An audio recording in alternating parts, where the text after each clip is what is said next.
Hora de conversar com Dora Kramer. Como esperado, a Câmara derrubou a PEC do voto impresso. Como não esperado, o projeto teve muitos votos, mais de 200. Tudo isso temperado pelo desfile de canhões, tanques, blindados, jipes do Exército, da Marinha e da Aeronáutica durante a manhã desta terça-feira. Mais uma vez, um farto cardápio para a gente abordar hoje, Dora. E aí, como é que você viu os acontecimentos das últimas 24 horas? Bom dia para você. Bom dia, Megali, bom dia, Sheila, bom dia, Carla, bom dia a todos.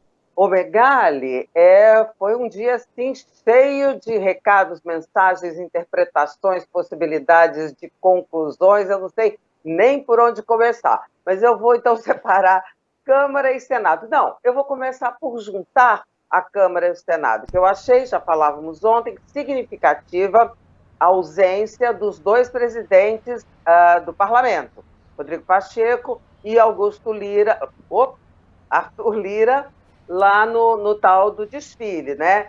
O Lira, inclusive, disse que, bom, eu não fui porque eu estava numa reunião com os líderes, quer dizer, ele considerou mais importante uma reunião dos líderes do que atender um convite à presidência da República. Foi como se ele dissesse, eu tenho mais o que fazer do que compartilhar com alegorias sem sentido. Foi o mesmo que disse sem dizer, nas palavras do Rodrigo Pacheco, e até o vice-presidente Hamilton Mourão, que também não esteve lá no tal do desfile. Agora, voltando na Câmara, na votação propriamente dita, o Megali, é verdade, teve mais votos do que as especulações previam, né? Teve 229 votos. Agora, é de se notar que com Centrão ou sem Centrão, o governo não tem uma base fiel. 229 votos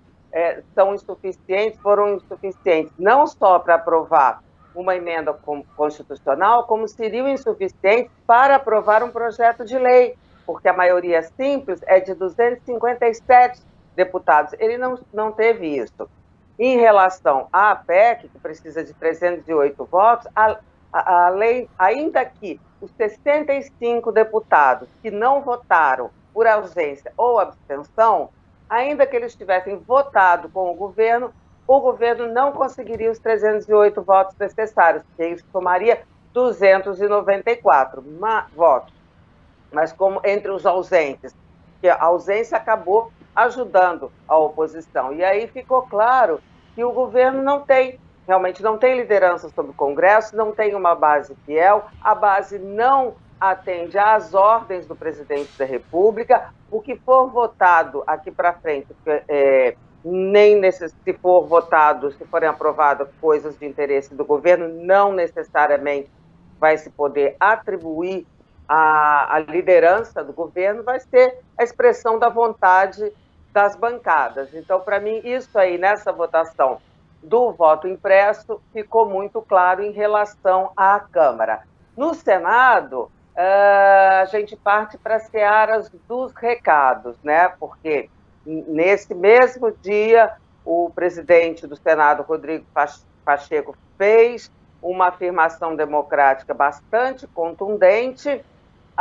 Na comissão, na CPI, também houve manifestação da cúpula da CPI, e não apenas, também do líder do governo no Senado, que se associou a essas manifestações. E, para coroar, neste mesmo dia, o que acontece? A aprovação pelo Senado da extinção, da substituição da Lei de Segurança Nacional, o que restava de entulho autoritário, por uma outra lei que, entre outras coisas, inclui como crimes contra o Estado de Direito, vejam só, rapazes e moças, perturbar a eleição e perturbar o resultado, e atuar com notícias falsas com vistas a influir no resultado das eleições. Parece familiar para vocês, né, esse recado? Um pouquinho.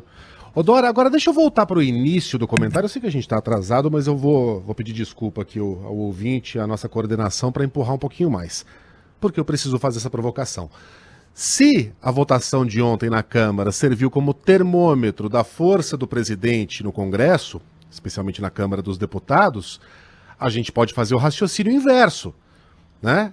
Se Bolsonaro não tem votos para aprovar PECs, a oposição também não tem voto para empichá-lo, né? Então, foi uma ducha de água fria, me parece, Dora, para aquele que imaginava que bastava o Arthur Lira colocar o impeachment para tramitar, que a coisa ia se desenrolar de maneira desfavorável ao presidente e o impeachment viria. Não. A gente não está nem próximo do número necessário para enviar um processo de impeachment ao Senado. Pois é, mas justamente por isso é que quem entende do riscado, ou seja, as forças políticas, não estavam embarcando com força na canoa do impeachment, só na oratória, porque sabia que lá sempre se soube, isso não foi uma surpresa, que lá dentro não haveria votos suficientes, né? Então, isso mostra que essa avaliação das forças políticas, dos partidos, ela é uma avaliação correta. Agora, o que coloca também o Arthur Lira como aliado do presidente, nesse quadro aí que você traz, ele poderia, então, colocar ao exame do plenário e, para o plenário, derrubar e enterrar essa questão definitivamente. No entanto, ele não faz isso. E quando ele não faz isso, essa história continua como uma espada de Damocles sobre a cabeça do governo. Também não derruba, entendeu? Fica ali aquele negócio, aquela arma para o que der e vier, principalmente para o que vier e der. Então fica essa situação, porque realmente, como você disse, não tem voto e isso ficou explícito, não é? Agora, é mais complicado para quem não ter voto? Para o governo ou para a oposição? Para um governo, né, que precisa tocar as questões e precisa de voto para isso. No caso, o 0-0 não interessa ao time da casa. Dora Kramer volta com outros comentários amanhã, então um beijo pra você. Aliás, Dora, uma palavrinha só sobre o discurso de ontem. Você conseguiu assistir o discurso, perdão, sobre o desfile de ontem? Um minutinho só pra falar do desfile da Tanque Seata. Não, primeiro que eu não consegui porque a gente estava aqui, tá certo? Foi bem na hora, né? Pá, coisa do cavalo. Segundo, porque o negócio foi rapidão, entendeu? 10 minutos. Foi. Eu diria que fosse para fazer gracinhas, os 10 minutos que abalaram o mandato do presidente Jair Bolsonaro, porque tem gente que tem mais medo da morte do que do ridículo. O presidente Jair Bolsonaro parece que não tem medo da segunda hipótese. Parece que não tem mais medo da derrota do que do ridículo. Toma essa. Boa. Hello. Dora, um beijo pra você até amanhã. Diga. Não, foi um belo de um correio deselegante. Pá. Foi. Bem colocado. Beijo, Dora, até amanhã.